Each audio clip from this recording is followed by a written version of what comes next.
后来继续要来看的是这个高雄市长的补选，民众党的党主席郭文祺，甲因的候选人吴益政是台北、高雄来连线，讲到选举的经费这个话题时阵，因认为陈其迈所开的竞选的经费，应该是比吴益政加出几10倍。因阁讲，这个选举的经费若是伤悬，就是政治败害的开始。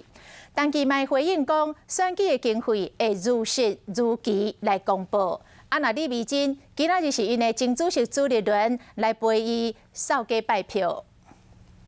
这时扫街拜票，暗时直播民进党陈其迈要拼网络的声量。亲情的难以割舍，这个是我想我作为一个人子，我必须承担，然后我也接受。讲到因老爸过期备案，只能承担家袂拍拼，代表民众党出征高雄市长补选的吴益政，嘛甲党主席郭文祺做伙直播。应该讲我要讲起来，你讲我有好大概的公布选举费用。我看我们一定比他少1个点。讲到这摆竞选经费，郭文祺有话要讲。你陈其迈，你都用基本算，应该会超过吧？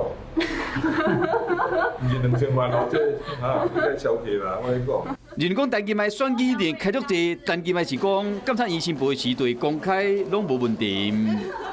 选举经费我们也会如实如期公布，在这个检察院申报的时候，我们就会公开，这个没有任何问题。声音跟田主席好来。双手抓石板，国民党前主席朱立伦落南去听共党候选人李美珍了解勇士企业的困境。我也关心高雄市民的发展，那我下个礼拜也会再来。补选大战剩较无10天，候选人拢唔敢休困，为人找党内重量级的人士来徛台，为直播拼声量，就是希望讲伫最后的关头会使全力冲选票。